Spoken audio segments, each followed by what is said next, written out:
What's going on? We're back on a Sunday evening. Bringing the What's going drama. on, Bringing the drama. Drama, more drama. Oh. Being a drama. Hey, Mama Bear. Hello, boys. I can Hey, never say it Mama Bear, like how she you does doing? because she has that great voice. Yes. How's your Yellow Jackets things going? They're still itchy as hell. And now I have a part of my yard I can't get near. There's no, because they're in the ground. It's a real pain in the ass. They're always swarming. It's not like a hive where you can kind of get to it and do something. So How the hell you get rid of them though? I don't know. Right now I have a no-go zone. If it was in a more open part of my yard, I would just attach the little flamethrower onto the propane tank and just burn them out. I seen someone wait for it to turn dark when they're less active, and take a hose and just drown them in hot water. I would hose them, but I have a well here and it's been very dry, so my water table is a little low. So I'll just wait for a little while. I'll figure something out. Oh man, I don't know what it is. The humidity has just risen like crazy.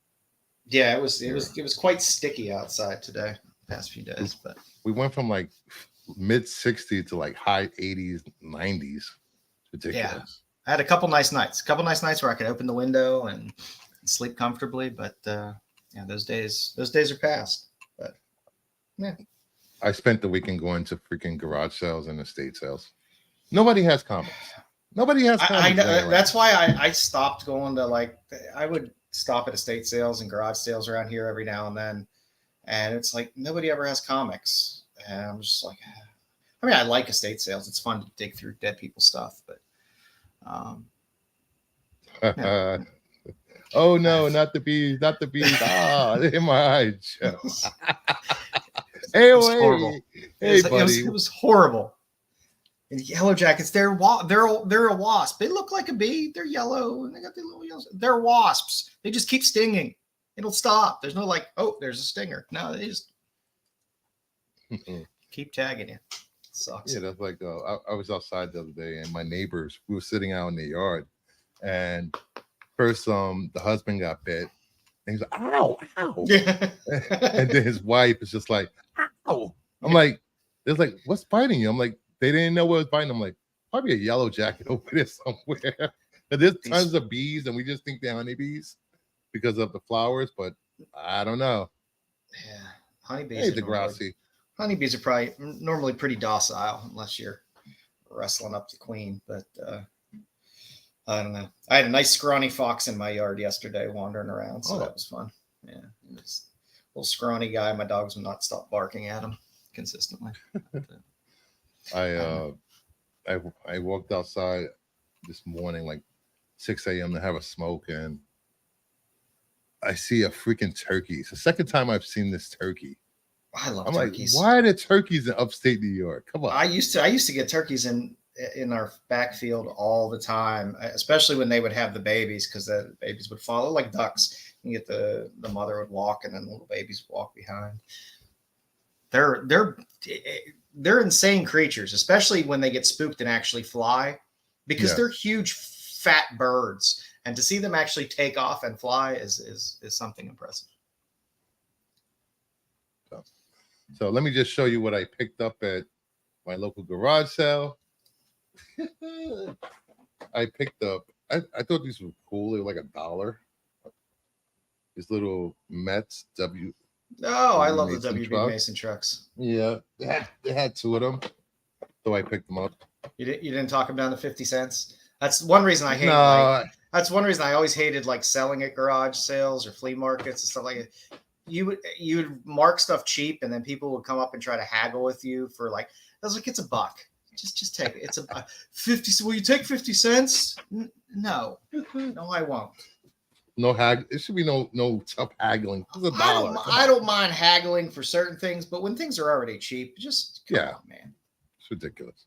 I found some VHS Dumbo, freaky Degrassi's Barnhauser Dumbo clamshell, which was pretty cool. Case is still in. Nice. Those are collectible. Yeah, they don't make these anymore. I remember when they used to put them out, they only used to put them out at certain times. They weren't a constant thing that was out. I will say this: the person that had these did not rewind them. I got Wizard of Oz. You should ask for them cheaper because they didn't rewind them. I know. Fantasia. Nice. Yeah, they had a nice selection of stuff. Pinocchio. And some of the cases are actually in good condition. Lion King and Pete Dragon. Pete's Dragon is a good movie. I can't bring myself to buy shit I don't really want to I was anymore. hoping that this one was rewound, but it's not. Bastards. That's my other problem. I go to flea markets and garage sales. I see stuff that I don't really want or don't really need, but they're kind of cool. So I'm like, I'll buy that. It's cheap. I don't know why I'm on the big screen, but Anything to show? My Mean Girls Club book. I will show this again. I showed it on Friday, but I'll show it again. I love that book. So nice. Is awesome. Nice hardbound book. So I was very happy with that. So we might as well start talking about what's going on in the world over the past couple of days since we streamed. And like we just streamed yesterday, but it was Friday. Yeah, it feels like yesterday. Yeah, we crossed the midnight barrier. So yeah, yesterday. All right, let's get to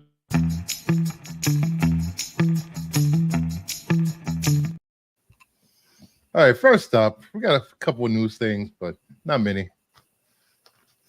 Here is a rumor that the X-Men team will include Gambit, Kitty Pryde, Iceman, Angel, Jubilee when the X-Men finally hit the MCU.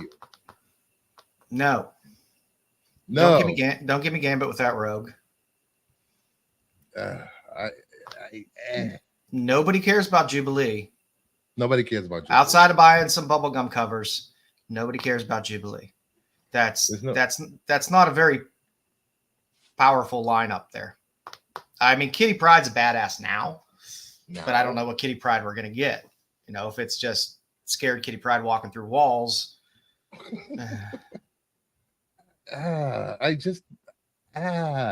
Iceman is the only Omega level mutant on the team. I like Archangel. I don't care so much about regular. I just give us the normal lineup that we want. Just give us the goddamn people we want. How hard is it? I'm fine with those people being in there, except for I don't really need Jubilee. But there's like 6 other that should be on that list. This should not be a starting lineup for the X-Men's debut in the MCU. I'm sorry. There's no way how they don't have Cyclops, Jean, and at least Rogue. And you need Storm. If you don't put Storm in, you're an idiot. If you don't put Storm in, how do you not put Storm in an X-Men movie? I my dislike of Scott, but Scott needs to be there. You do hate Scott. I hate Scott, but I understand his need to be there. But Storm is basically the co-leader of the X-Men in many cases. So to not have Storm there seems stupid to me. I love recent Kitty Pryde has been cool as shit, and a real badass. But I doubt we're gonna get the cool pirate kicking ass Kitty Pryde that we've gotten recently. So why throw Kitty in there as a major character? I'm fine as a minor character. Like everybody that's listed there outside of Iceman, I would say should be minor characters. I'm happy to see Gambit, but it's just a weird starting point to have Gambit. I'm glad Anna Paquin is not returning. She was a horrible rogue. I don't have a problem with Anna Paquin in general. I have a problem with Anna Paquin as Rogue. That was just dumb casting. Well, she was hot at the time because of True Blood, and but that was before True Blood. Was it? I don't think it was. I think it was. I'm pretty sure it was before True Blood. Huh. Anna Paquin is currently suffering from medical issues. Oh, I hope she's doing better. I mean, like I said, I don't mind her as an actress, but I just not my rogue. That's all I got to say.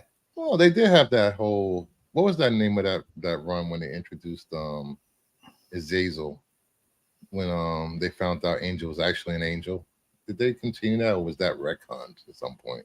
X-Men do weird shit all the time. I can't keep up with all that dumb shit. We'll talk about that when we get into that stupid X-Force lineup. That is a stupid X-Force. Dumbest lineup. I like how Forge has to have a band, a bandana headband as part of his uniform. He's not wearing it any other time in the episode, but that's part of his uniform. So that's fun. At least he has pants now. He has pants. Her True Blood character was another Banff that was turned into a damsel in distress. Yeah, because the character Suki was a badass in the book. Suki. It was a fun show. She was such a badass in the books, and they just, Bill, save me. Eric, save me. Somebody save me. Yeah.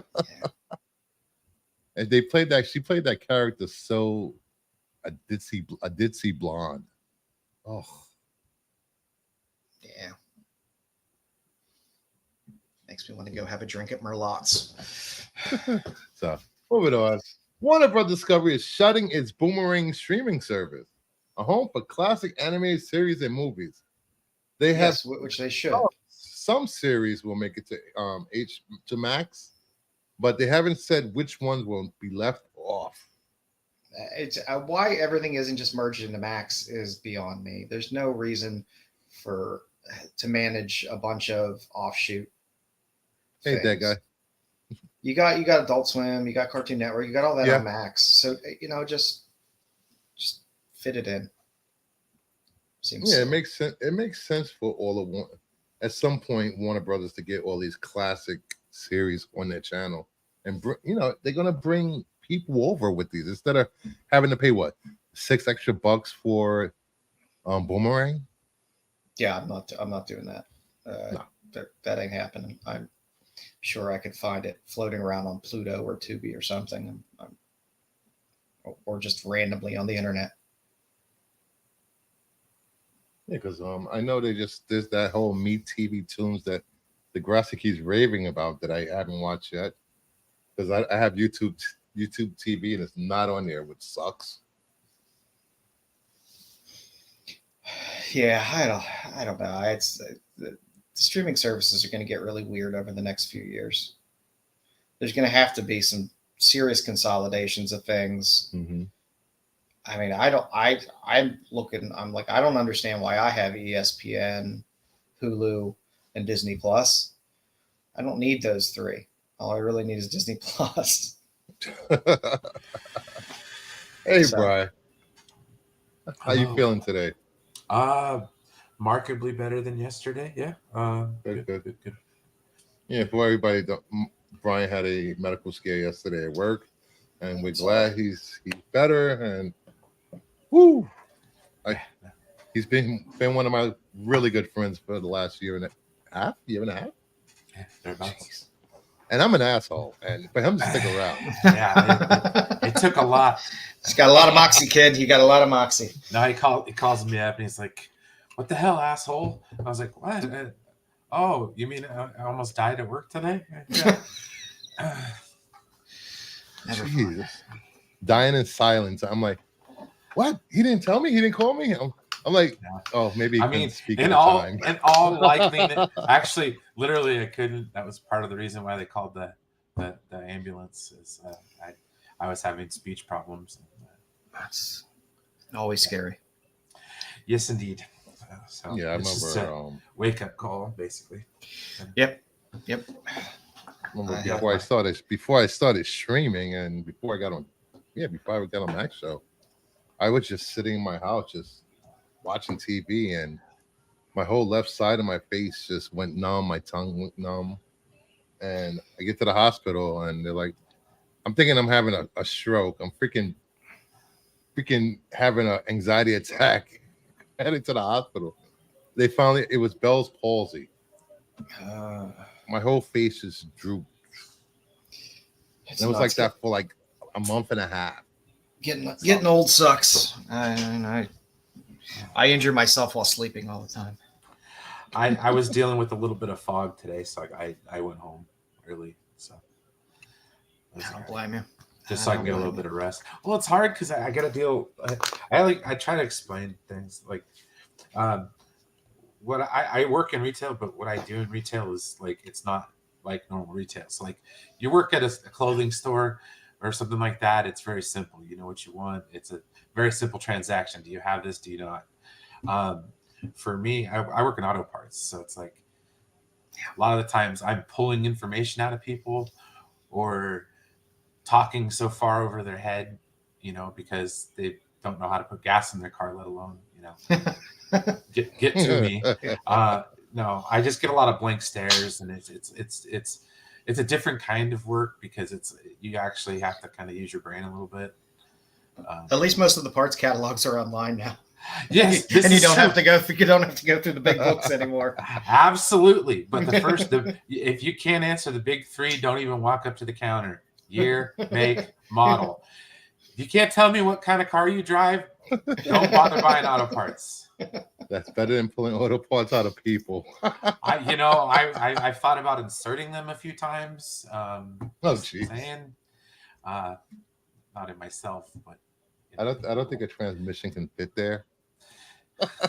I don't know. Did you watch The Mask with Jim Carrey? Right. Damn it! Hold on to your lug nuts. It's time for an overhaul. Yeah, buddy. So we were just talking about Warner Brothers is shutting down Boomerang streaming service, and most of the series that were on Boomerang will move to Max, and the other ones will not be streaming anywhere. So I don't know. Did you have Boomerang, Brian? I didn't know Boomerang was a thing. I didn't know it was a streaming service until like a couple of weeks ago, actually. Yeah. I didn't realize they had a stream. I knew they had a channel, but I haven't had cable TV in 10 years. So. Is that where they show all the old school, like Hanna-Barbera type stuff? All the classic cartoons. That's kind of cool. Yeah, I think it's mostly Hanna-Barbera stuff. I know a lot of these streaming services will shutter and close down their doors eventually, but I guess Warner Brothers just decided, screw it, let's do it now. We have nothing to lose. They did the Bill O'Reilly F it, we're going live.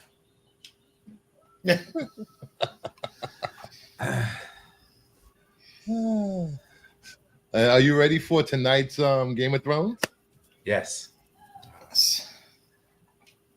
I can't wait. It's going to be such a great episode. It's been fun. It's been a good series. It's been a good ride. I just don't want to wait 2 more effing years for another goddamn season. Well, you know that's going to happen because that's the way neither HBO works. here nor there. So there we go. Animated Evil Dead series is in the works. Bruce Campbell will voice Ash Williams. Let's get some more Evil Dead on the screen. Hopefully it's as long as Bruce is getting work, mature rated. Hopefully it's not gonna be a kids show. Yeah, you never know. You never know. The Toxic Avenger had a cartoon. I'm not gonna lie. My first experience of this movie, let's see, I was born in 1983, so when I was in junior high, I was really big friends with these people. So junior high, they were like, "Yeah, dude, Evil Dead, blah blah blah. It was the greatest movie ever." There you go. Yeah, I remember Evil Dead was just like everybody loved Evil Dead. And then when Army of Darkness came out, oh my god, that was like Bruce Campbell. Everybody lost their shit. Bruce Campbell's a gem. Briscoe County was a great series. Loved it. I liked him in Burn Notice. He was good. What was that? He was good. He was good. Burn Notice was a good show. Actually, it was. I enjoyed Burn Notice. Hey, Vince. You know, I mean, it was like one of those dumb straight to syndication shows, but it was perfect. It was perfect in the way I enjoyed watching Silk Stockings. It was just those like you could just turn your brain off for like half an hour to an hour and enjoy yourself. Like Stargate SG. That's what I do for YouTube. Turn my brain off and watch. Yeah, most of the streams that I'm on, bro. Yeah, pretty much. It's background noise. But what was the name of that movie he was in? He played Elvis. Boba Hotep. Oh, Bubba Hotep. That was so ridiculous.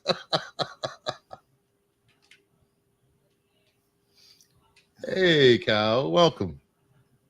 As long as Sam Raimi's doing something out there, there'll be work for Bruce Campbell. Right?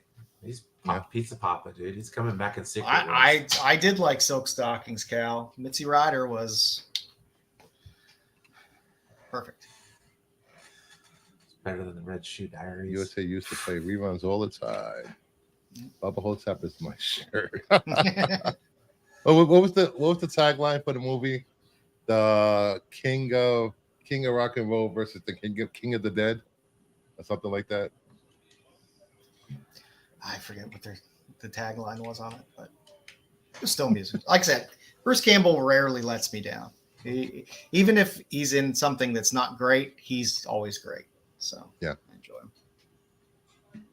Oh, I wanted to show this off, but Max isn't here. Even though I spoke to Max, I will show this off, even though Max is not here. I forgot I had this for all you retro gamers. Oh, I miss up all night on USA. Light gun for PCs to play retro light gun games. Nice. Yeah, it has force feedback. No, it doesn't. Just plug it in. No bar, no sensor needed. Just shoot at the TV.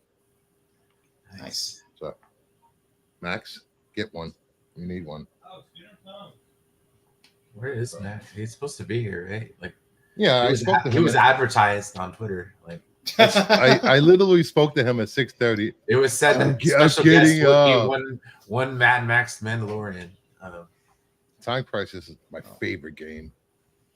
I love that game. Where's that? All right. Then we have Sydney Sweeney and Glenn Powell to star in Edgar Wright's The Running Man remake. I trust Edgar Wright. Cool. I'll just leave it at that. I trust Edgar Wright. That's the Running Man. That's the one with Schwarzenegger. Right? Yep. Okay. I always confuse them because there's Richard Dawson. There's that other one with Christopher Lambert, I think.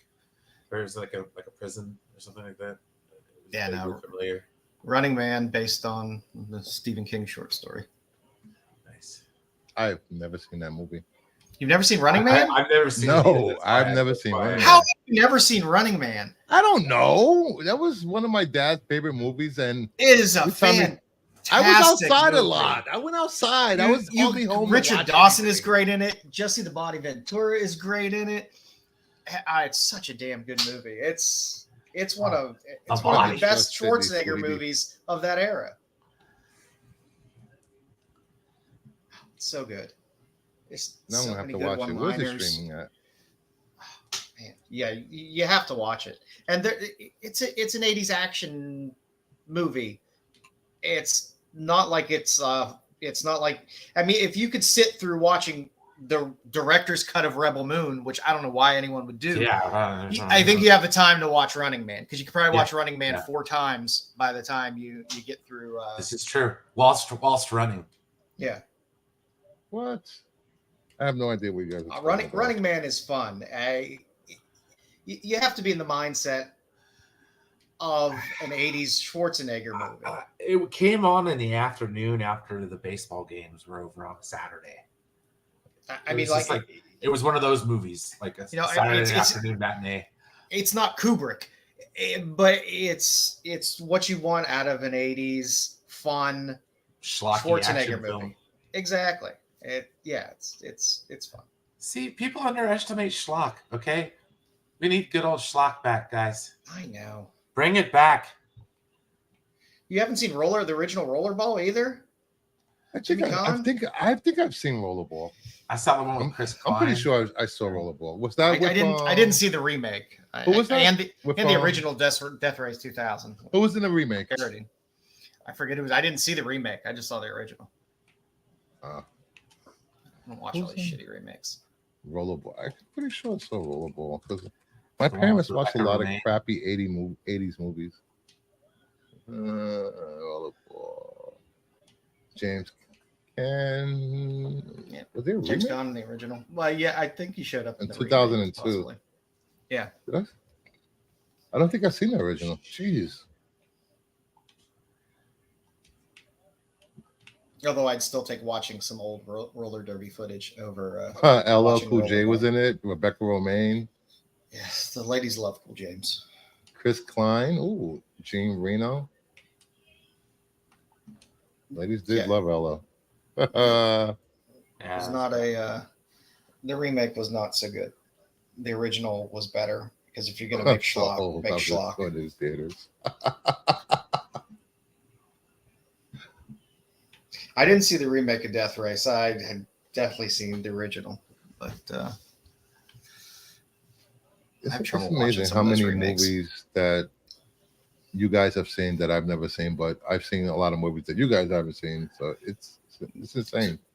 Yeah, but and if what we haven't seen is like Sailor Moon movies and hey, and musicals. Those Sailor Moon movies depends on the musical.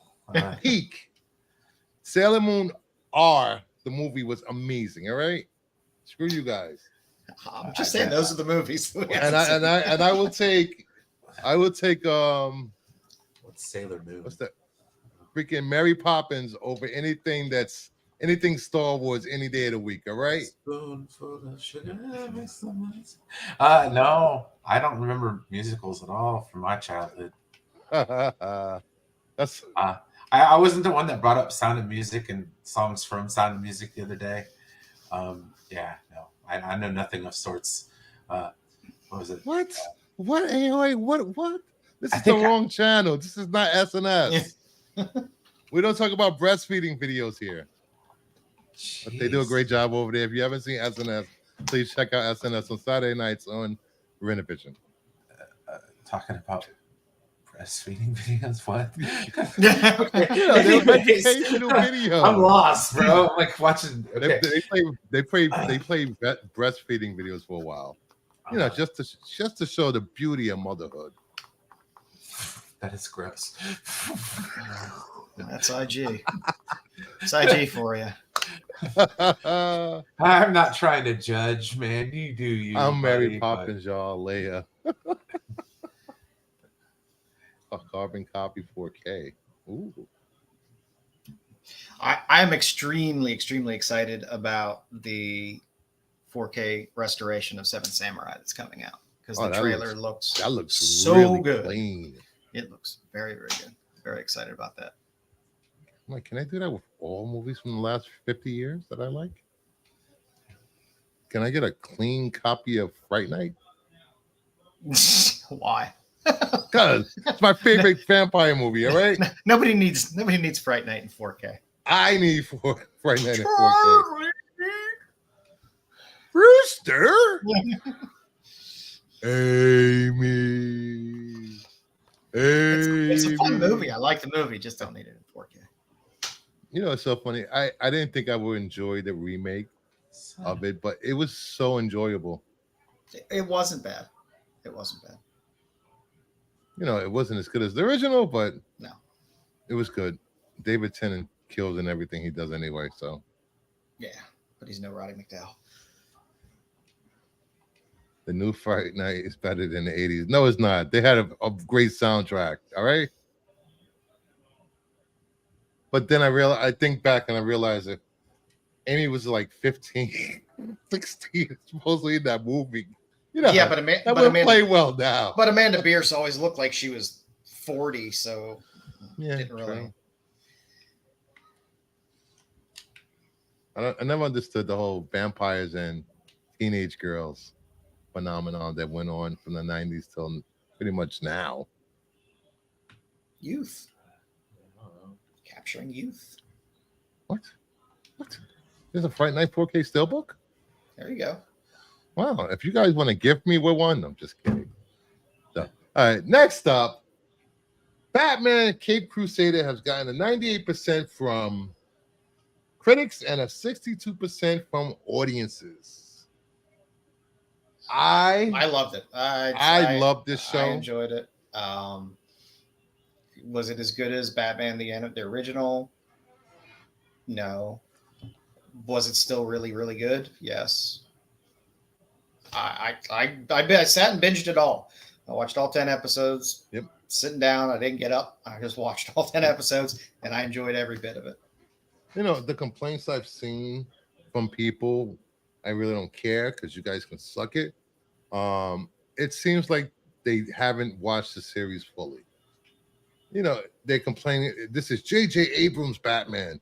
J.J. Abrams' name is just on the project. Let me tell you, this is Bruce Timm's Batman. It's Bruce Timm. From the aesthetic, Matt Reeves, from the music, everything. And fucking Ed Brubaker. Ed Brubaker's executive producer. That blew my mind when I saw that in the credits. I was like, I was more than happy. I know people were initially turned off, and maybe you don't throw the female Penguin in the first episode. Maybe save that for a little bit later. Maybe. She was a better villain than. It was fine. It was. I was perfectly fine with it. But I know should have been used in the third or fourth episode, not the first. But that's what people hit first, and they were like, a female Penguin. That's stupid, and that kind of, I think, tainted a lot of people right off the bat. But it was solid. I like what they did with the guy. I loved the Harley. I thought Harley was great. I thought Barbara was great. Yep. I thought Jim Gordon was great. I enjoyed it. I actually liked Barbara as a lawyer, and she had guts. She was great. Yeah, and they could easily transition her into Batgirl if they want to in a season 2. Oswaldo was a freaking monster. Yeah, he was more sinister than the original Penguin ever was, pretty much. I'm happy to see Minnie Driver getting some work. Yeah, she's on the Serpent Queen as well. She's getting. I will say this: I don't know why they revealed Selina's identity so fast. I didn't mind it, nor did I. I didn't mind it. I didn't really care. I just went in with it, been like, I really miss this type of animation and fun, simple stories. And I was perfectly fine with it. I enjoyed it. I'm probably going to end up watching it again. If you guys have not seen Cape Crusader, you should. It's 23, 24-minute episodes or whatever. It went fast. I was really pissed when I got to the end. I was like, oh, shit. I know. But, it was worth it. If they could take Harley that's in the main DC universe and combine it with the traits of this Harley from the series and make her more manipulative and not just a silly sidekick, I think she'll be great as a villain if they did that. I thought she was, like I said, the way they had her in this I was perfectly fine with it. I didn't need Joker in there. It was perfect the way it was. I thought they did really well with all of the characters they introduced. There wasn't really anybody that I could think of off the top of my head that I was like, I kind of fell flat. Minnie Driver is fantastic in High Fidelity. High Fidelity is a fantastic movie. Everybody should watch High Fidelity if you're a music fan. No, Harley doesn't have the accent, does she? No. Harvey Dent was really good, really well done. I really like the way they did Clayface. They took the classic Clayface from the 30s, late 30s, 40s comics, and it was great. Yeah, like I said, there were no characters that came out of that I was like, oh, that's stupid. It was all very good. I always Like I say this said, one thing. it's One Batman. thing that fooled me. I didn't think they would do it when they did the supernatural magic stuff. I was like, oh wait, what? They're doing this? I It really was like fun. that. It was fun. I mean, I don't know. I have probably the most palette for alternate Batman stuff than anything else because we've seen so many different Batman animated universes and Elseworlds and Murphyverse and all this other stuff that I've become comfortable with being like, okay, I'll watch this. Mm-hmm. It's still it'll always stick basically to the very basics of Batman, but there will be other changes here and there, and it's fine. As long as it's done with care and done right, which this is, it's good stuff. So I don't know if I don't want to spoil anything, but do you see Barbara Gordon becoming Batgirl in this? Not necessarily, and they don't have to. She they doesn't could have to. if they wanted to, because she likes to stick her nose into things a lot. So that's why. That's why it just makes sense that they can go that route. But I don't know. I mean, if you don't, I don't know. I mean, you could do a Batgirl without a Robin, but I don't know. I don't know. I kind of like the way it is, and I don't think they need to push in a Batgirl at this point. I just kind of like Batman being there as the man. The greatest Batman character ever created is OG Earth 2 Dick Grayson Robin. Grown man as Robin. Isn't he coming back for the Justice Society? I forget who. I could have sworn they were bringing him back. Earth 2 Robin. I thought they were too. I'd have to look. I don't know. They're doing so much shit with DC, the whole Absolute line and everything else. So let's move on to some comics. Here we go. We need to help you with your selections from now on. Gromit's number 3. Tell me about this book, Joe. This will be the only good book that we are reviewing this week. This book is consistently awesome. If you grew up in the 80s, if you read this, it just hits home. It was a fantastic issue. Not too many spoilers, but basically the story for this issue is they cut class for the day. And it is absolutely perfect in every way, shape, and form. Brett Parson doing the art, nobody could do better. If they ever change, Brett Parson, I'm sure, is going to do this whole 7-issue run. But if they ever bring back this series and they have anybody else except for him, I will be very disappointed because he is absolutely perfect in this. He captures this time period and the fun of this, just like he did in Tank Girl. There's just something with his art that just is fantastic.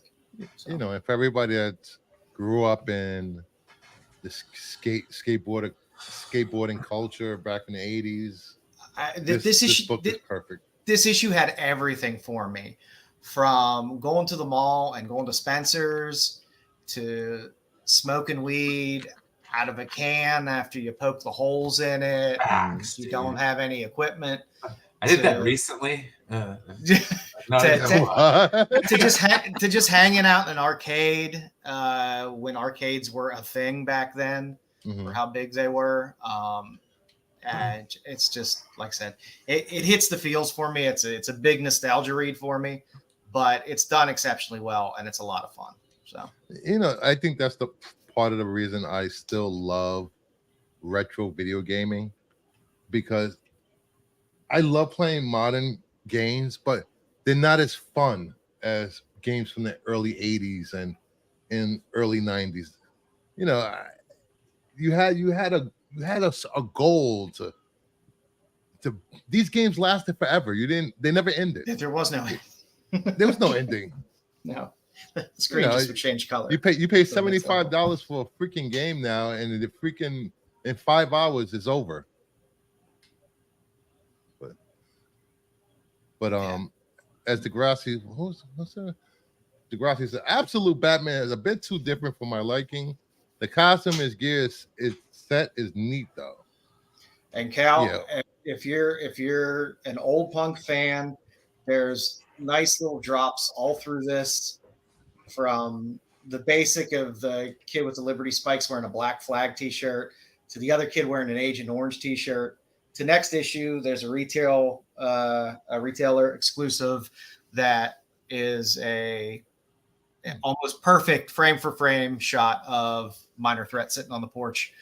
It's, like I said, it hits absolutely every feel for me. I don't know if kids that are, born recently, that are, in their teens or early 20s would enjoy this as much as people who grew up during this time, but I don't know what to tell you. This is a perfect book for me. It's my favorite book of the year, hands down. Yeah.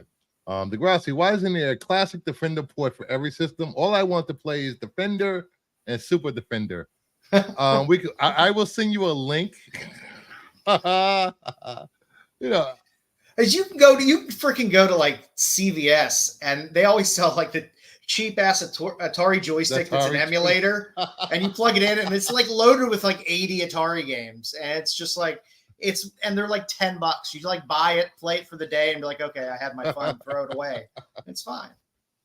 So like I told people the other day on Max's show that I had a external hard drive with 40,000 retro video games,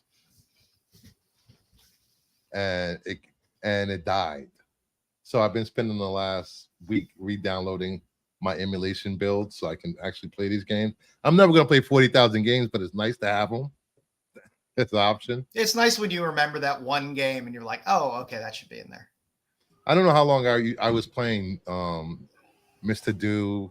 I could play Miss Pac-Man and Millipede for hours. I could play Spy Hunter for hours. I love Spy Hunter. I love Spy Hunter. Spy Hunter was one of my favorite games, and I could never get past the second stage. Once I got to the boat, I was done. Yeah, the boat was always tough. Then when the helicopter was kind of, I was like, I grew up in the console generation. I played those games at home. If I would have saved all the money I spent in arcade machines, I could have had my dad used to take me to the arcade all the time in the early 80s. We had, at the mall you always had an arcade, but we actually had it was just an arcade. It was like the size of an old Pizza Hut.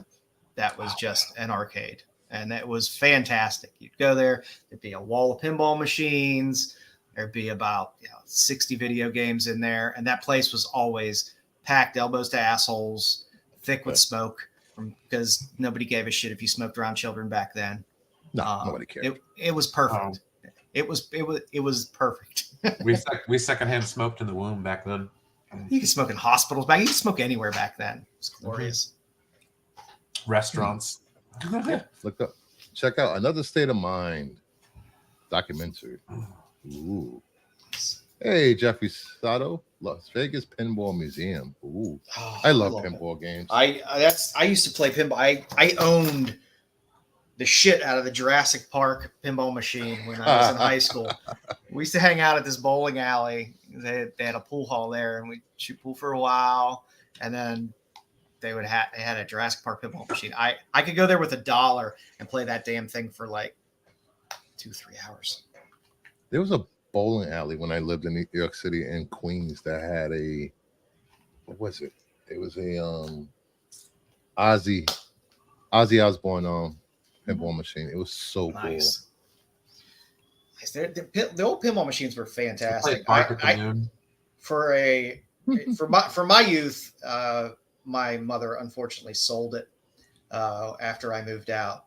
But I grew up. Man. I had the Williams Triple Strike pinball machine, which can be seen in I think it's Police Academy 1 or 2. It's during the riot. It rolls across the road. But yeah, it was a fantastic thing. I love pinball machines. All right. The next book I decided to review, X-Force 1. One of the books coming from the ashes of Krakoa dying and blah, blah, blah, blah, blah. The book we never needed with a team that never needed to be assembled. Who decided that this team needed to be assembled, like Joe said? Yeah, with Forge leading a team. Why is Forge leading a team? It's just, I don't know. It was the whole X thing. It's just such a weird it's a weird lineup of people. I don't get the lineup and the point of even having this as a book. I don't know who's out there and be like, ooh, I really need to get this book this week. And what's her name? Surge. When's the last time we seen Surge in the comics since New X-Men, like 20 years ago? Like, who decided to dust her off as a character? Surge. You got Rachel in there, and you got Captain Britain. No, I don't really care. I like Psylocke. The whole split and the Captain Britain thing. It's all right. I still don't get it. I still don't get that whole Psylocke, Betsy Maddox thing. But yeah, why is Rachel Summers still here? Should she be in the future somewhere? And she's such a wasted character. My big problem with all the X books was like there's just too much crap going on with Krakoa and all the titles they had and constantly rebooting stuff. And they were like, we're shutting it all down and restarting everything. And then they're just putting out all these. I mean, just when you open that first page, it's like Team 4, Team 5, Team 6. And I'm like, no, doesn't need Team 1. Just give me an X-Men and an Uncanny X-Men. Just give me those two. I'm good with that. Yeah, start with that at least. When they decided to make a X-Men comic in the early 90s, that was cool. We had X-Men, we had Uncanny X-Men, and we had New Mutants. Then eventually, before that, we had X-Factor. That was fine. Those 4 books with all the major characters, and then they just thought, nope, let's not do that. Let's make 17 different versions of these teams and characters we do not care about. I don't care if they want to do that, but it's like you're starting from this reboot spot. I don't know why they have to cast such a wide net. Why do I need an NYX title, an X-Force title, an Uncanny X-Men title, an X-Men title? God knows how many others there. We got Phoenix. We got Dazzler coming. We got 7 Wolverine titles. Yeah. I just like I said, I'm fine with them building off of things, but it's just like blow your load a little too fast, and then it's too overwhelming. I have no desire to buy this book ever. No, I just don't.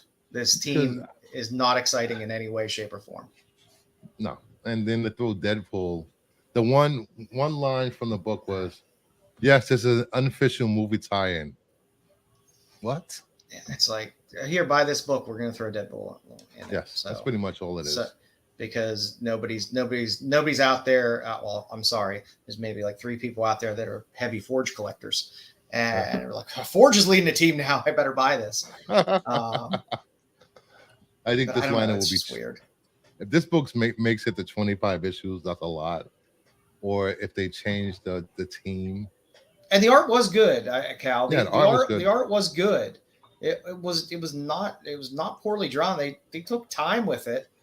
There's just no reason to take time with it because it didn't need to exist. But I don't know. Like I said, I don't understand Marvel. They always have to make the X books way more complicated than they need to be. And if this that's why I loved That's why I loved the original run of X Factor. I was like, this is good. Amazing. You just gave me good stories all the way through. When they went to space and the Celestials and that planet and Jean lost her memory, that was such a good storyline. You say X Factor, it reminds me of wrestling. X-Pac and was it Prince Albert or whatever? It was the X Factor. The X Factor. And then they had the Uncle Cracker song. But if this wasn't a money grab enough this week. The next book is such a money grab. It's embarrassing. Oh, I refuse to read this. What if Donald Duck became Wolverine? It's not Scarlet 2. I forgot to change the title. This was a hyping pile of hot shit.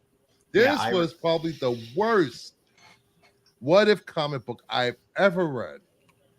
Number one, it's a what if book. Number two, it's I hate when they cram the Disney characters into Marvel stuff. It's just I'm sure there's people that like it. Maybe kids like it. I don't know. That's fine. It's not for me. It's just not for me at all. I'm sure like some 45-year-old single Disney woman who has all her figurines on the wall loves this shit, but it ain't for me. I think this was sold. X Factor was sold at newsstands also. Yeah, I have a few. I have newsstands also. I have the first 100. I have the first 100 issues. Some I actually still have because I used to get direct mail from Marvel, from subscriptions. I still have a run of like 12 of the issues still in the Marvel poly bag they came in. X-Men, X-Force, X-Factor exhibit. Yeah. So how'd you like X-Books? Yeah, I have the first 50 X-Factor books in newsstand. That was a feat to accomplish. I wanted those first 50 in newsstand. This was so stupid. It was just, and Mickey Mouse was freaking Hawkeye and Goofy was the Hulk. It was so bad. I had no idea what was going on. Half of the book was Mickey, Donald Duck freaking remembering all his adventures as Wolverine. There was no action. There was nothing going on. I had no idea why they put this book out. And what were the ratios on this? Were there, because I guarantee you there were incentives on it. Of course there was. Let me check. Because that's even a bigger just kick in the balls. It's like, not only are we going to give you this pile of garbage, we're going to give you a few ratios that people are going to chase for covers for dumb reasons. Let me see. Where is it? I don't mind. The covers are nice. Just give me a book for the covers.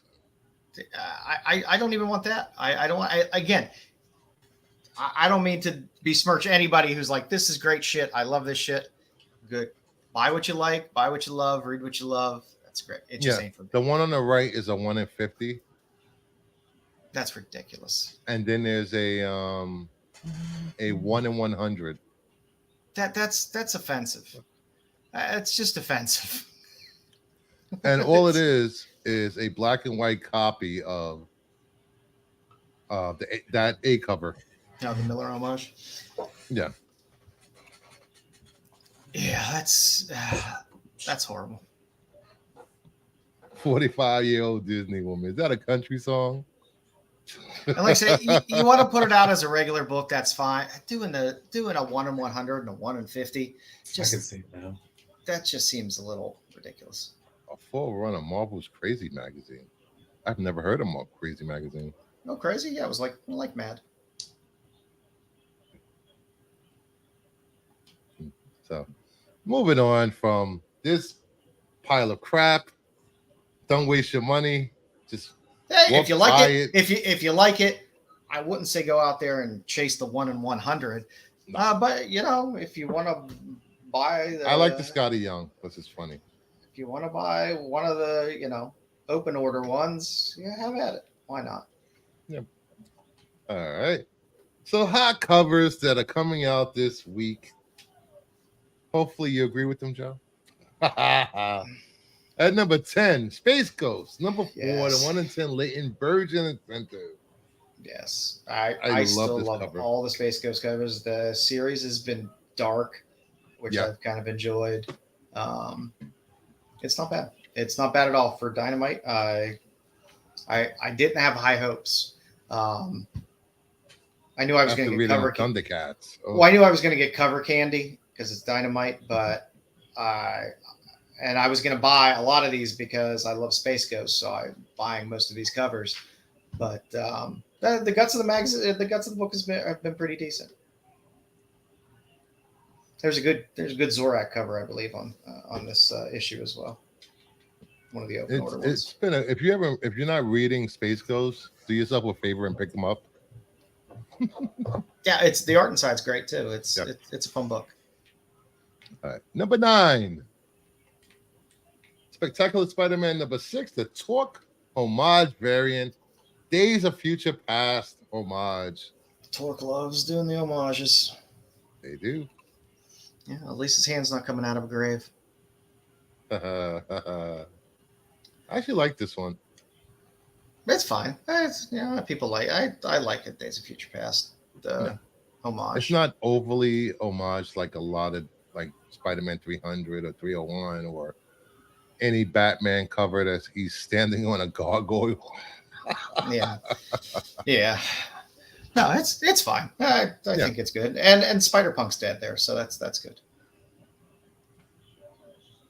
He's marked as slain there on the. As long as Spider-Punk is slain. He's the biggest abomination of a character because I think the people that write it, it's like I don't know whether they think they listened to Green Day once and they're like, that's Spider-Punk, man. I listen to Green Day, I can write Spider-Punk. Yeah, it's real. Yeah, they're writing that. It's been horrible. I heard somebody call Good Riddance a punk song. I almost turned the channel off. Yeah. We got Star Wars Inquisitors number 2, the 1 in 25 Wilson Incentive. I really like this. It wasn't negative space. It's something different. I like it. I like the kind of minimalist kind of approach to this. The Inquisitors have had some really good covers.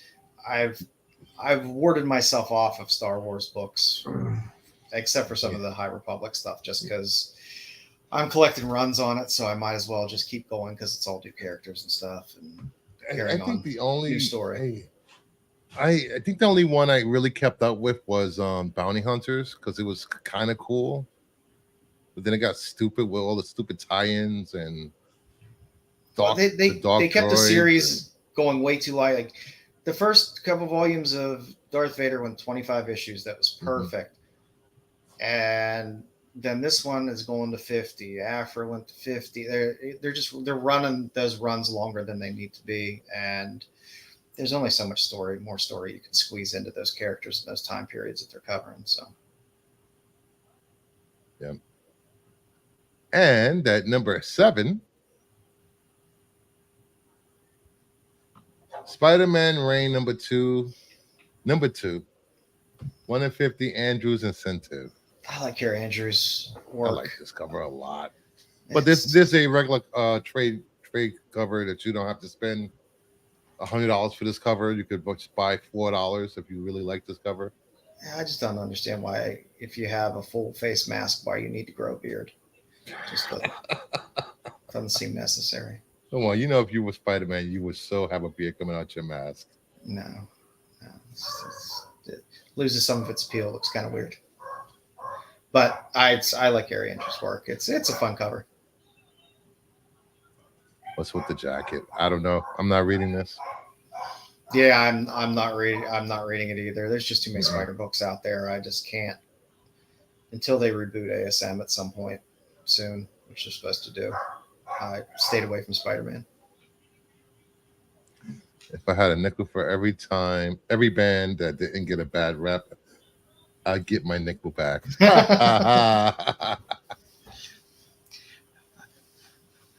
At number 6. Aren't they from Canada? I don't think you're allowed to say anything bad about them. They'll haul you off to re-education camp up there. Avengers 17, the 1 in 100 Villalobos Storm Incentive.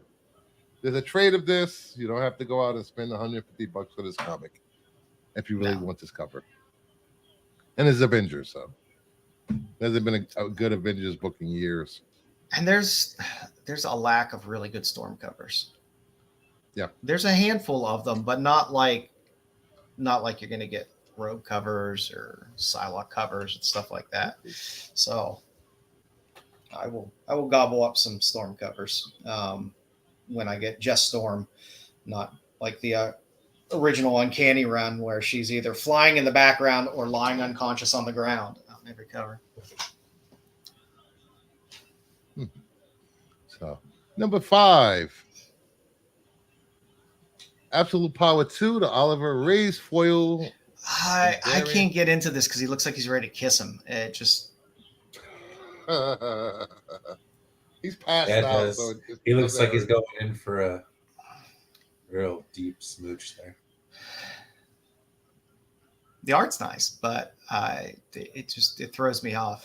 I can't wait to see what was this whole Ray's foil thing they're doing. That's how it looks.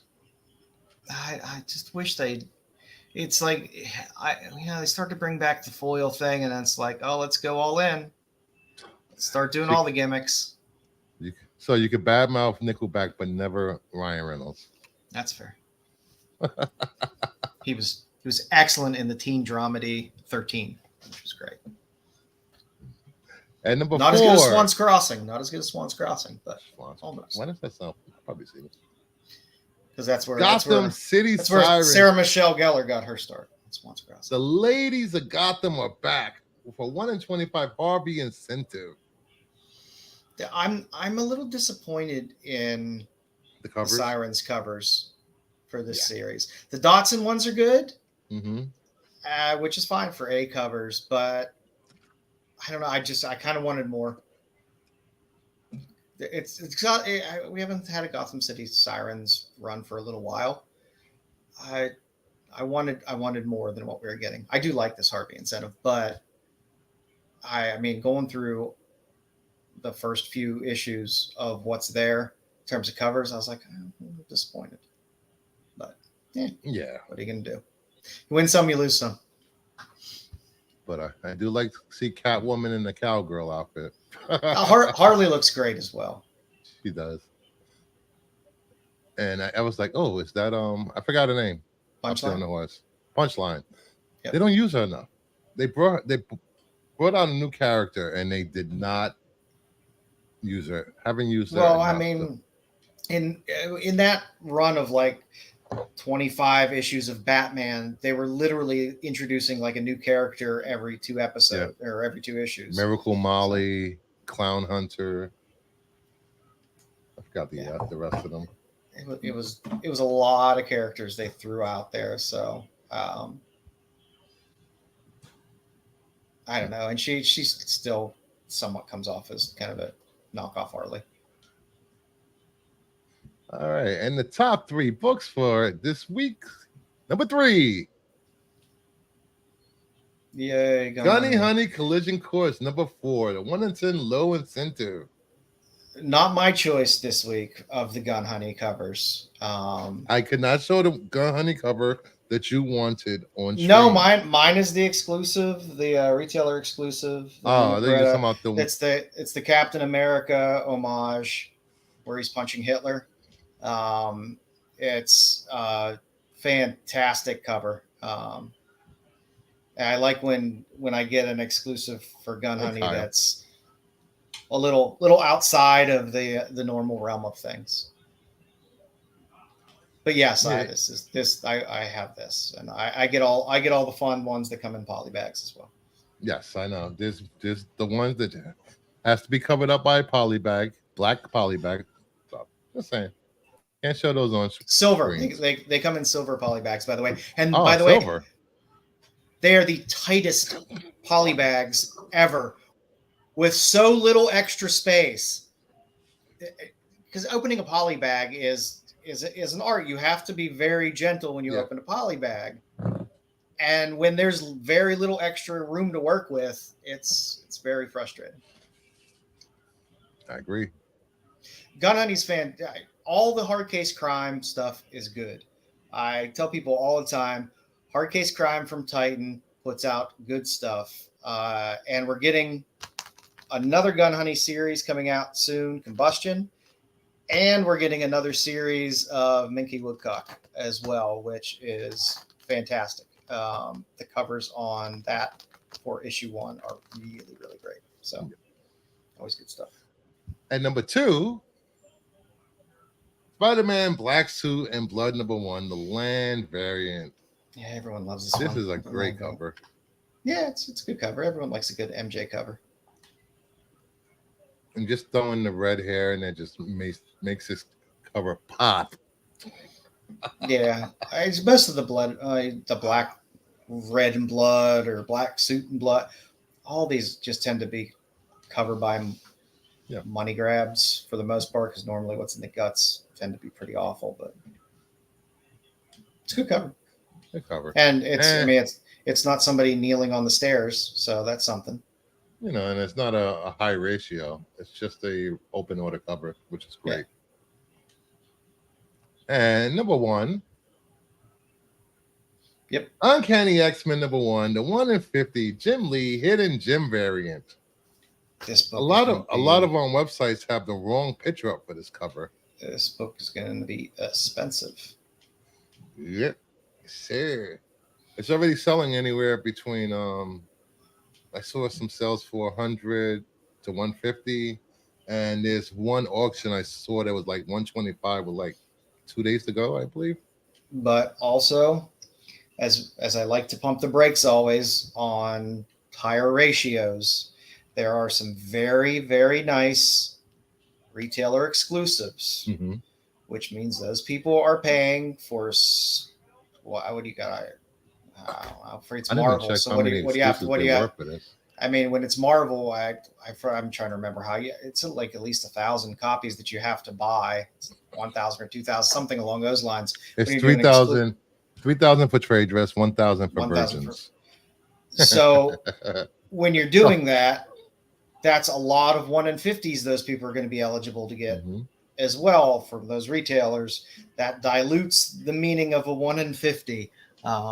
Plus, there's a lot of Marvel covers of this book as well. So this is going to come out of the gate hot, but there should be a good number of copies of this around. Yeah, here's some of the retail exclusives. Let me see if there's a great Ji Hung Lee cover.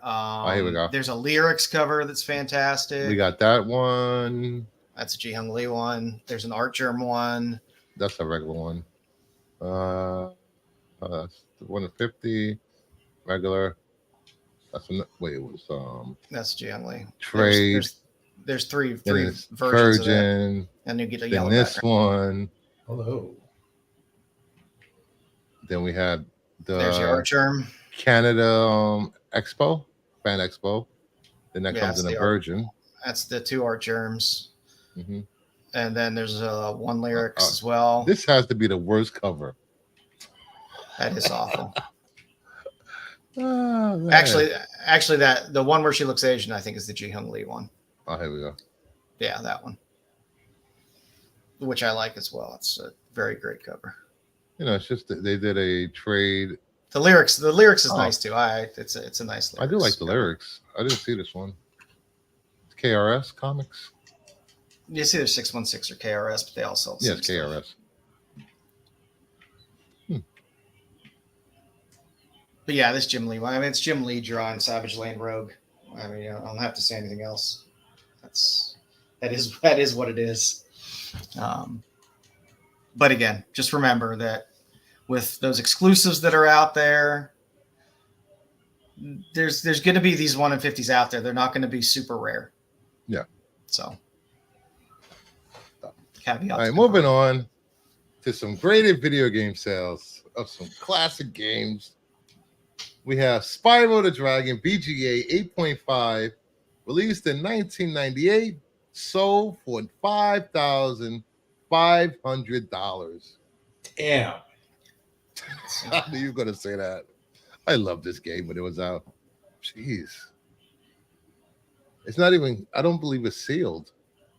And this is $5,500 for it. 8.5. Max, do you have this game? Uh-huh. Where's Max when you need him, dude? Max probably does have this game. Should wake him up on the air.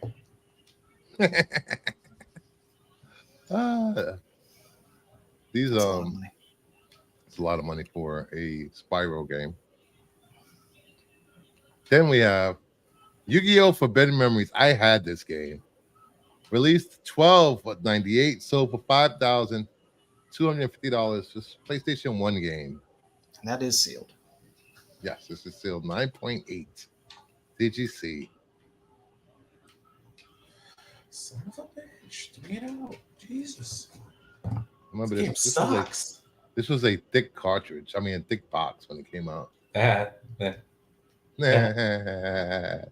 Very thick box.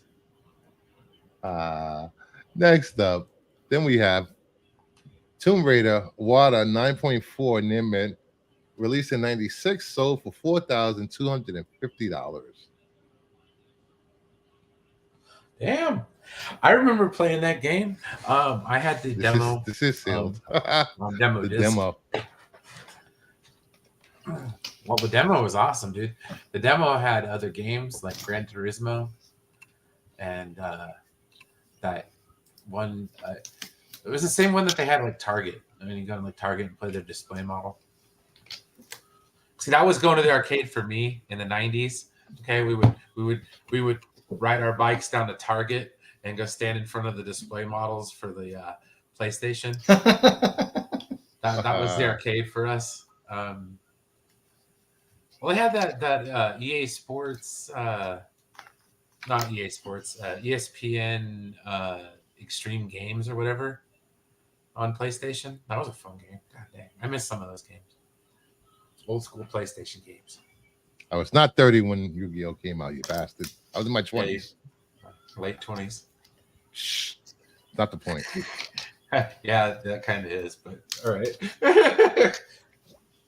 It's anime, so it doesn't count.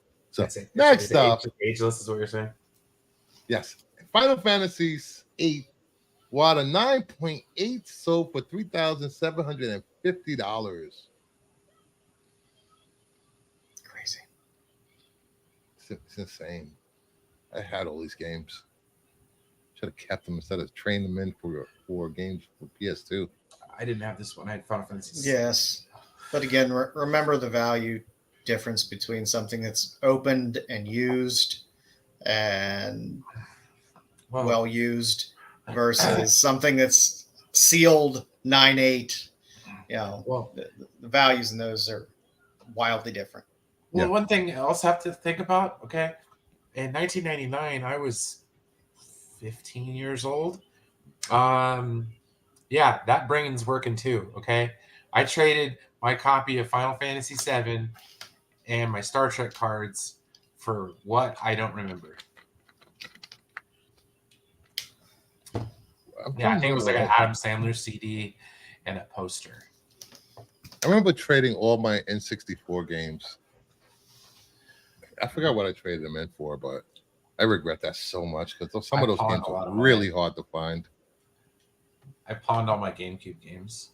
Well, nobody wanted GameCube games at the time. Now they do. Now people want them. That's bullshit. Tell me about it. That's the way it works. Yeah, and Brian, you know you fucked up, right? I know, and it wasn't even a good Adam Sandler CD. It was like the one that he made before. What the hell happened to me? Yeah, dude. No. Toll Booth Willie is not that funny. And the final game on the list, Marvel Capcom VGA 8.5, released in '98, sold for $2,265. You didn't have to do AOA dirty like that. Mega Man punching the shit out of Captain America on the screenshot. Hey, that wasn't me. That was my producer, our production assistant. That was a fun game, though. I love that game. I can't wait for they're coming out with a greatest hits for all these games on a collection disc for PlayStation 4, Xbox Series. Is it Xbox Series and PC? No Switch. Was it Switch? Switch? I forgot which. You don't play games. No. So moving on. My kids don't like consoles either. They don't play any real console games. My son, he's on Steam. He's on Steam or Roblox or that kind of stuff all the time. Yeah. And just from his PC. So let's take a look at some sales of comic books. I mixed it up a little bit this week. We got some modern stuff, some silver, some bronze, some golden. We have Dime Comics #1 from 1945, a 6.0 sold for $1,560. Jesus, man. It's an LB Cole cover. Yes. That's actually not a bad price. A woman in bondage, in distress. Nobody draws a bird. By... Nobody draws an eagle or a bird like LB Cole. It's wonderful. It's the most recognizable Golden Age signature that you're going to see is LB Cole's. Great cover. Great piece of art. Yeah, it's good shape too, especially for the pages to be off white to white. That's not bad. Yeah. Hey Matt, what's going on, buddy?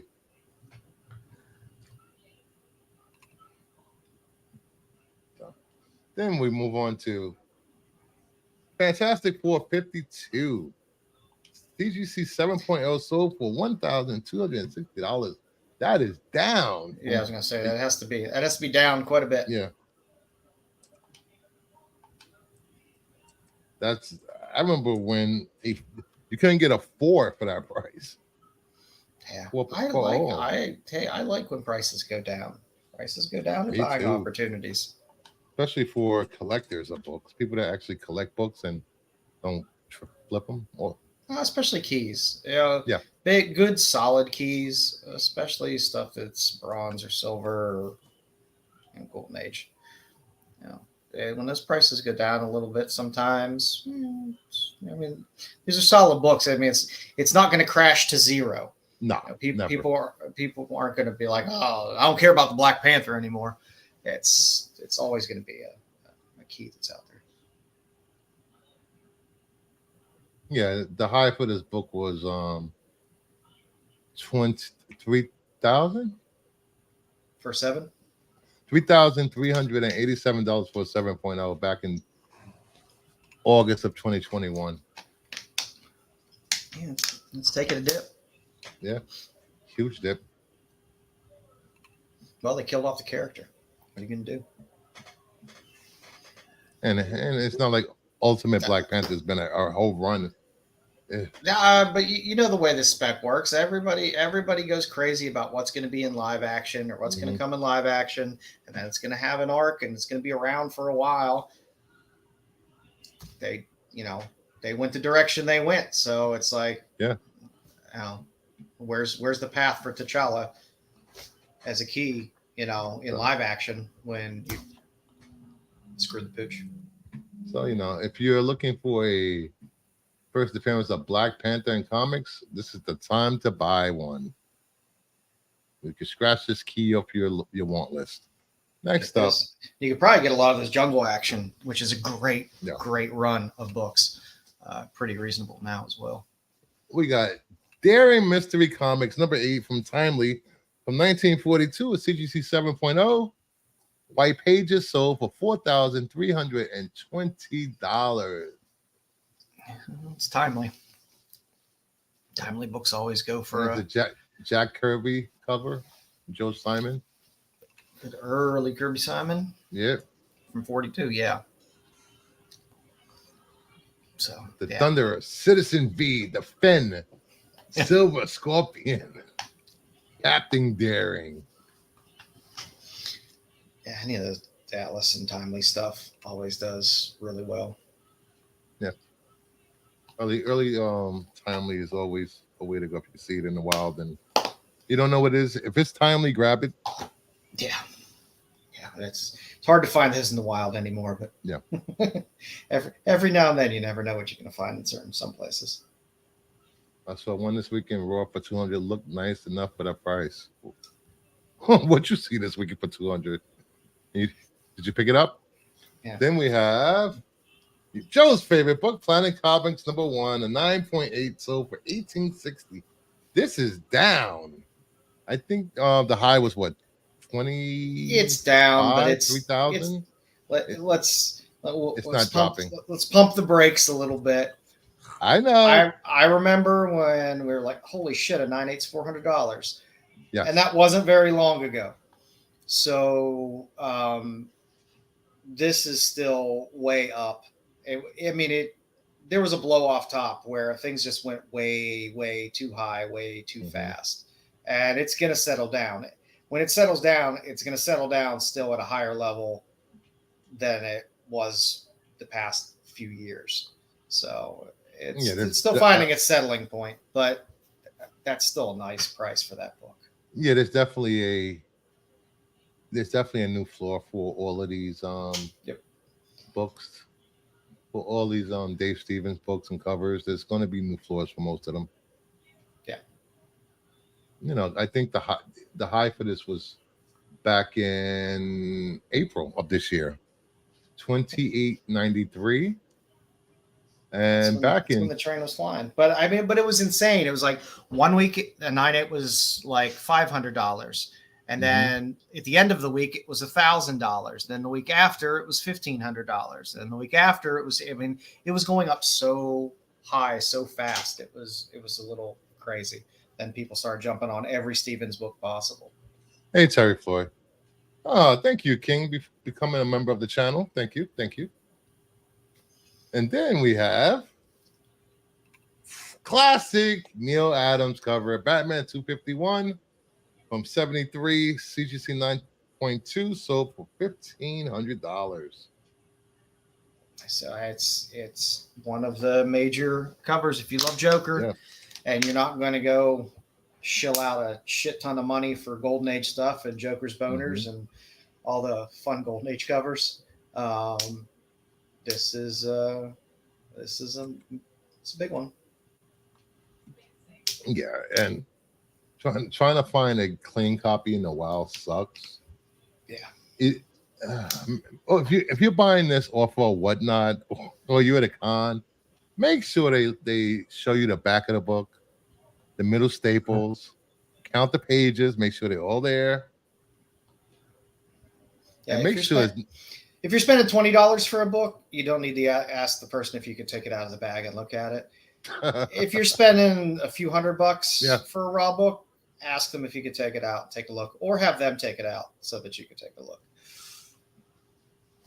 Yeah, because I think in one of my group chats and on Discord, they had posted a picture of a Batman Adventures number 12, 9.8 sold for $1,200.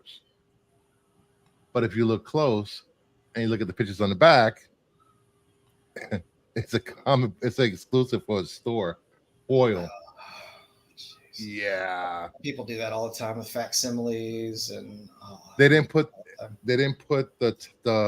the label at all, the top label in the pictures for eBay. So if I was that buyer, I would cancel that order. It's shenanigans going on. I don't ever feel comfortable buying big boy books on eBay. Yeah. I just don't. I'll buy them through Heritage. I'll buy them in person at places. I just don't feel comfortable buying big boy books on eBay unless it's from a buyer that you are familiar with, that you've bought from before and you trust. It's always a gamble. Yeah. And of course, this book during COVID in 2022 reached heights of $3,000 for a 9.2. You gotta, when you do your math, you gotta look at that chart and draw your trend line starting back and go through and run that trend line straight through the pandemic to the current and forget about that little top part that was that blow off top during COVID, because everything was just ridiculous. Because people are using their COVID checks to buy comic books. It ran up the prices. They did. It ran up the prices of everything to ridiculous. I mean, people were chasing comics, baseball cards, anything that was collectible. Prices went through the roof.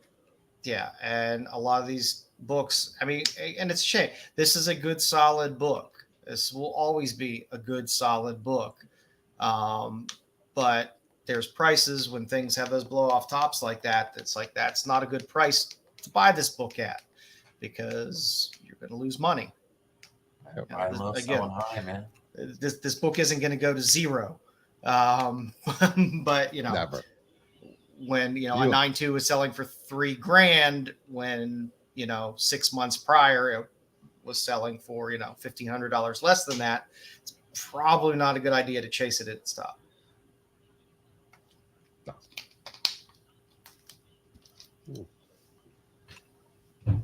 So, moving on to the next sale.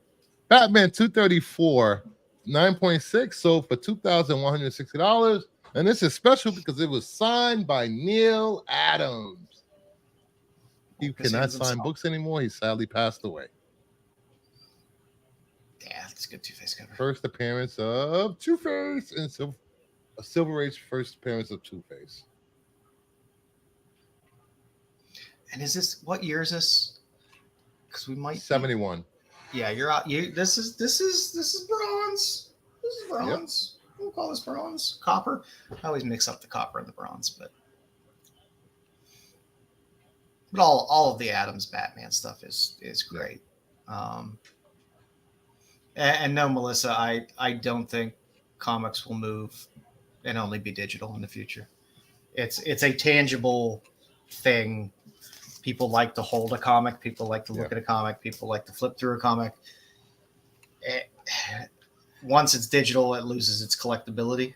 Well, it's not like it's different than like a periodical or a magazine, But yeah. I mean, like maybe like Time Magazine has physical value. I remember going to my grandparents' house and they had that stack of National Geographics that was like ungodly high. But yeah, no, a lot of that print medium has gone to the wayside. Do they even print encyclopedias anymore? I don't think they do. Everyone goes to the worst site for information ever, Wikipedia. Right. And I mean, I talk to my kids all the time when they're trying to do a report or whatever. I was like, you better not be using Wikipedia for references because that's awful. Wikipedia. I remember my grandparents had that. What was those encyclopedias? Britannica? Britannicas. Oh my God. Everybody had those things in their house. Oh, things were the heaviest things ever. Yeah. And they were always out of date. Like I had a decade. Yeah, I had a set that was from the late 60s. Yeah, right. Yeah. It's if you want to know how things were in the 1950s, pick up one of those deep sea fishing weights because they're heavy as all get out. You have full volumes of them, but yeah. I don't see the physical medium of comics going away because they've tried to push digital a ton of times, and I think a lot of people will still kind of read comics still digitally, and they're okay with reading them digitally. But I think a lot of people, I know, I'll still read stuff digitally, but I'll still buy a lot of stuff. I figured if you just want to read the book, get the digital. But if you want to have the book, get the physical, right? I mean, or you have a third option, which I do.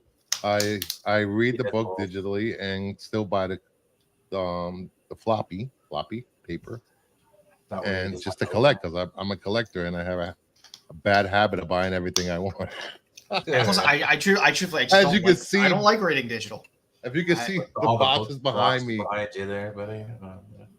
Those are all graded comics. Those aren't loose comics. Those are all graded. I don't know. I still like flipping through. I don't really like digital. I like to be able to get away from a screen and do something that's not screen related, which is a nice break in time. Yeah. So I see a lot of stuff going to VR realm, so I thought maybe it would go that way. I'm sure they're always going to innovate and do things, and things will be different. I don't think it makes the medium go away of the physical because it's too much of it's a collectible and it has value. And in that way, you can't just do away with it. There's not enough people that read comics just to read comics. Even though I love VR, I wonder how would a comic work in the VR world? That would be work just like watching a movie. I mean, you can watch I watch a movie in VR. It just puts the screen and make the screen big. Yeah. And I could sit there and watch a movie. It's the same thing with the comic. I could just flip the page and it's just up there in front of me. All right. And next up, Mysterious Adventures number 21 from 1954 at CGC 8.5, sold for $26 40. This woman is in distress, about to lose her head. Yep. And we can classify that as bondage cover as well. Bondage. Bondage covers always do well. Hitler, hypodermics, bondage, good girl art, all perfect tropes for Red dress, Golden Age books. blah, blah, blah, blah, Yep. blah, blah. So, moving on from that, we have FOC. These are books that are coming out a month from now. But here's a sneak peek of what we pick that we think that are going to be the go-to books for FOC. You have till tomorrow night, midnight, to place your orders with your local LCS or your local, well, your online store that you use. So first up, we have Zatanna, Bring Down the House #3, cover A, the Dotson variant, the Lotte variant, and then the 1 in 25 Lotte I love incentive. Tula. Congratulations, Tula, on your Eisner Award with Becky Cloonan for Somna. You got double the Zatanna over there. Yeah, it's good stuff. The Dotson cover is actually my favorite of that bunch. I love bunnies. Dotson draws a good Zatanna. This is how you're supposed to do Zatanna covers. Yeah, I still have issues with what they're doing with their ratio. I don't know why they're doing the Marvel bullshit. They don't do it with anything else. Yeah, I don't know why they're doing. Oh, it's already a minimal trade dress on the open order. Yeah. And then you're giving me a 1 in 25. It's just removing that tiny little trade dress that you have up there. I'd rather just give me a different cover. You will sell more. Just give me a different cover for the 1 in 25. And it's Zatanna. People will buy it. I know I'm going to buy a shit ton of them. So, I don't know. And next up, we have Batman Off-World #5, the 1 in 25 Qua. Detective Comics 1088, the Subic variant. Detective Comics 1088, the 1 in 25 Fumara incentive. He's been doing crazy covers. And Flash 12, the Grassetti incentive. I think that's the best Flash cover that's in like a year since they reset the title. This is a really good Flash cover. It has been a while since I've actually looked at a Flash book or a Flash cover. The covers have been so bad, the artwork. And I don't like the interior artwork either. Story's good, but interior, you have to have a balance between artwork and story or it doesn't work for me. Yeah, it's been rough since the reboot. And Detective Comics been having some really great covers. Yeah, it's a premium book. It's a thick book too. It's not a small book. I always forget about Detective being out there because Batman seems to always get the heat. Yeah. With that storyline and the covers for that stuff like that, but Detective has been quality. Terry, book. At least DC is usually pretty good. If it was Marvel, the logo would be right across the face. Yeah, true. They would give me a logo variant and then a blank variant, which would just be the same with the logo, but the logo would be higher on a white back. It's just True. Then we have Gotham City Sirens 4, the 1 in 25 Cons incentive. I love this cover. It's so cute.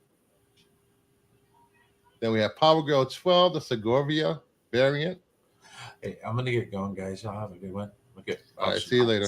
There it is, Brian. Later, guys. Hang in there, bud. Yes. Thank you. Nice House by the Sea #2, the Fernandez variant. And then we have Void Rivals 12, the 1 in 50 Fawns incentive. Ooh, is that what's this? I think he's a triple changer. Forgot his name. Is it triple changer? Oh, I can never remember any of the goddamn Transformer names.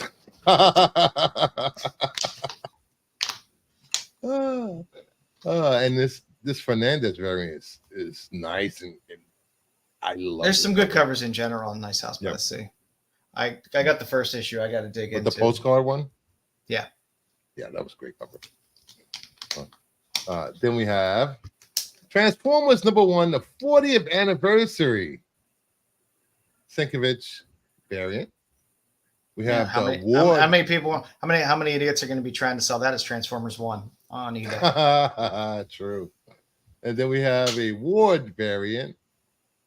I actually like the Ward. Yeah, I like Christian Ward. Then we have Gromit #4, the 1 in 10 Chuck incentive. And then we have Gromit #4, There the it Minor is. There it is, Threat Cal. homage retailer exclusive. There it is. That one made me so damn happy. Like I said, I still didn't even check to see how they're shipping me these, because the retailer exclusive for that, because Tim Barron's doing covers for 3 through 7. Mm-hmm. And I think they're just going to ship them all to me after 7 comes out. So I got to wait on them for a while, but I bought the full set and I'm happy with every single one that comes out. And for people that are not familiar with Minor Threat, DC Hardcore. Here we go. There you go. It's such a perfect homage. It makes me very, very happy. As someone who's lived in the DC area now for 20 plus years, I appreciate the DC hardcore scene. Yeah, it's a great cover. And the book, like I said, the book has just been fantastic. Like I said, if you are from that era and you pick it up and read it, it'll put a smile on your face. Yes, Cal, that is Gromit's that we've been talking about. There we go. Make it a little bigger for you guys to see.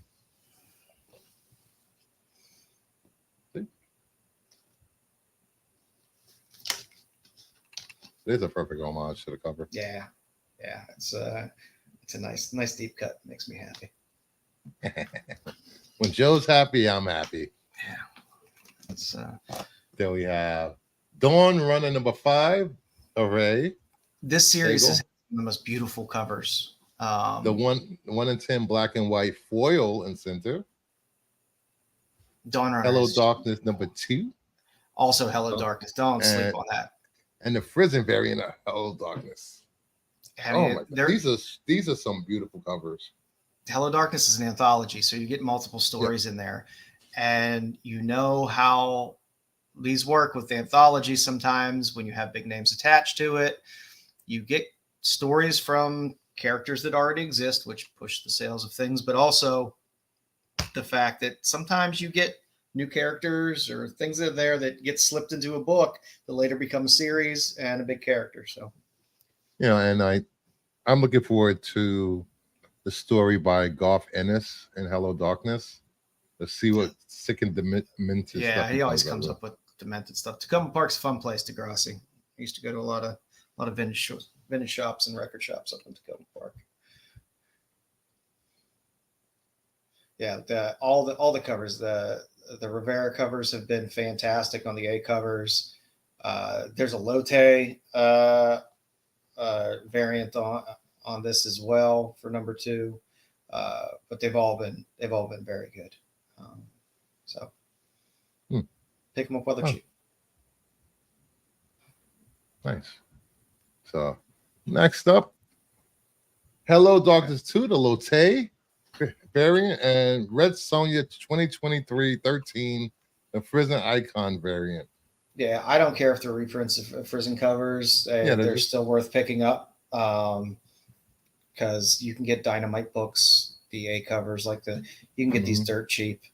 If you pre-order them, especially before FOC, you're getting these books for like $3. So it's HBO dropping all kinds of teasers tonight. Where?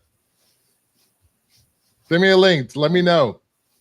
Joe, if you've never seen Another State of Mind, you should. It sounds familiar, but I don't recall seeing it. But that doesn't mean I haven't seen it. Yeah. Then we have gives me something to do. Ultimates. Here we go with some Dr. Doom for you guys. Ultimates #4, cover A, the Wes Craig variant, Ahok Lee variant, the Reese variant. These things are they timed it perfectly with the announcement. With the yeah, perfect. Although Reed is Reed is Doom in this series, I believe. In the Ultimate series. Yep. Supposedly, they're supposed to explain RDJ's reason for being Doom in the MCU, which I don't know how that's going to work, but this is going to sell like hotcakes, of course, because people are going to run out and buy it. And then we have a 1 in 100 Wes Craig incentive, just a virgin, and a 1 in 25 mobility incentive. I can't get into the Ultimates. I don't know what it is. Maybe because you're not an Avengers fan. No, just the Ultimate Universe in general. Just like I started with the Spider-Man stuff, and I don't know. Part of me just sticks to indies anymore in terms of stuff that I like. Marvel just hasn't been floating my boat lately. So, and then we have Venom War #2, Crane variant,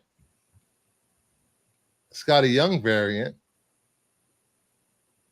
and the 1 in 50 Coelho incentive for Venom War 2, and Moon Knight Annual #1 Infinity Watch variant. Oof, great covers. Those are good. I like the Moon Knight Annual 1. Those annuals never move too much, but there's always like one really good variant out of those. And McCone, that's a Mike McCone variant. It's a good cover. And yes, I will be watching that tonight, Degrassi, just for the simple fact that the Minor Threat stuff, but also Social Distortion. So get my Mike Ness fix in for the night. So yeah, the whole Venom War thing, that's going to be, people love their Venom. Yeah, people love Venom. Scotty Young stuff, doing a Venom cover. Yeah. No brainer. So then we have Immortal Thor 15 and 150 Villalobos. Kind of looks like Storm with blonde hair. I have not bought a Thor book in forever. I love this Godzilla variant on Spider-Boy. Oh, they're doing all the Godzilla variants throughout the books, but that Spider-Boy one was pretty sweet. And we got the Kid Venom 2, the 1 in 25 LaRocca. Is it me, or does every Kid Venom cover look the same? Yes. Is he just jumping at you in every single cover? Because that's pretty what much it feels like. Have they shown him on the cover without the Venom symbiote? I don't. Pool Boy is very underrated artist. Fantastic Four Volume 1, 57. It's 57. It's a Doom cover. Doom? Is it? Oh. I'll tell you in a second. Don't look at me. I'm a DC guy. All right.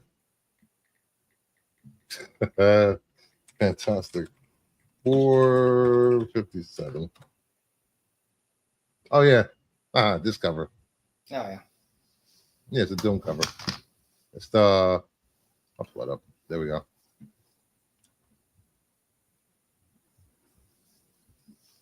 Trust me, all these books are going to be moving up. I keep seeing people dumping them up online now and listening to them. Yep. Then we have the Alkalite Kanaka #1 cover A. At least you'll get a Kilnaka story, I guess. That's something. TV variant. Because I'm guessing the Okazaki covers are always great. I like the Barons a lot. They're good. I'm kind of glad they did this. It's one shot, right? Or is it one shot. So I mean, at least you get a little bit of a backstory. Because what they've been doing with a lot of the TV shows is they just give you the garbage. Yeah, they're like, oh, here's the books. It's a literal frame by frame with no extra story whatsoever of what you saw in the show, and that to me is just like pointless. I was like, I saw the show. I don't need to buy a comic of it. Lots of Alkalite business at D23. Yeah, pretty sure there will be. Then we have the 1 in 100 Okazaki Virgin incentive. Okazaki Virgin. That one will get a little heat, I'm sure. Yeah, of course. And then we have some Frankenstein Universal Monsters #1. They were all good covers, but there was nothing that was crazy not really. for me. The Middleton variant, Francavilla Incentive 1 in 10, the 1 in 25 Middleton Classic Incentive. I do like that one out of all of them the most. And then we have the 1 in 50 Talatsky Incentive. I like the 1 in 50. 1 in 75 Ward, and then 1 in 100 Ward Foil Incentive. They go a little crazy on the Universal Monster ones. I'm surprised they're still doing as many ratios and variants as they are, because I didn't think that these were doing that hot on the secondary market in general. No. Universal Monsters. They're good. Well, I can't say that. Creature from Black Lagoon started off kind of like, what the fuck is this? And I kind of fell off of that. The Dracula one was good. I'm happy that Universal Monsters are picking up some steam and getting some books out there. And I don't see a lot of stores ordering a lot of copies of these books. No, I mean, I could see them buying a few of the open orders, and maybe having a couple 125s and a 1 in 50, but 1 in 75, 1 in 100 isn't good enough to me to go chasing for it. Yeah. Then we have Dazzler #1. I have no desire to read this, but I do like a lot of these covers. I don't. But I like a lot of these covers. We got cover A, the Witter variant. I like this. I love the Witter variant. It's so good. Then we had the Chew variant. It's like every other Chew cover. Adds a little meat to Dazzler. It's what I like. Torque Godzilla variant. Then we have the Andrews foil variant. This is one of my. I like the Gary Andrews one. It's it's my favorite Dazzler outfit. And then we get into this. Oh, not this one. Savage window blind variant. I hate window blind variants, but I love Marguerite Savage. I love her work. And then we got the blank variant. Then we have the logo variant, which is. It's Marvel's an idiot. They're just idiots. That's just stupid. I feel bad. I feel bad for an LCS. It's like, what should we buy out of this pile? You get some buy. Who the hell's gonna? You're doing a blank. Do you really need a logo variant? You don't. Seems silly. Then if you get an artist to do something on it, you have to draw around the logo. I don't know. Maybe draw Dazzler sitting on the logo or something. Who knows? Then we have the 1 in 25 Putri Incentive and the 1 in 100 Chew Virgin.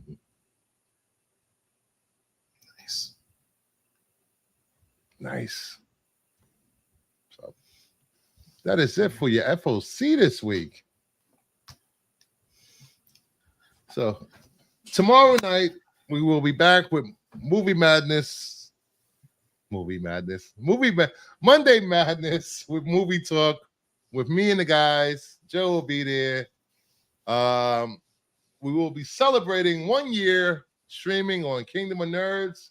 So from now until already, wow, it's been a year that I've been streaming. We from now until I guess end of the month. So for the next couple of Mondays, we will be doing giveaways to show our appreciation on the show. Tomorrow's giveaway, maybe I'll give away. What am I giving away? I don't know. I'll give away something tomorrow. A couple comics, maybe a movie. Who knows what I'll give away? Maybe a Hess truck. But I just want to thank everybody for showing the support for the last year. Keep watching. Thumbs up. comments if you're watching on the rewind. Thank you, Joe, for being with me for this journey. Been a great buddy. And Do what I can. Here we go. I knew AOA would say something. Free stuff. Free stuff. We are not giving away my Harley books. Thank you very much. Actually, I'll give away this tomorrow. Along with something else. Who knows? Probably not that. But show up tomorrow. We're gonna have some fun. And have a good night. I'm going to watch House of Dragons season finale. I might be on with Brian later on Movie Madness Entertainment to talk about it. I don't know, probably. So we gotta wake up Max. If not, we'll just be me and Brian talking about it. So have a good night, everyone. Take care. Cheers. Bye-bye.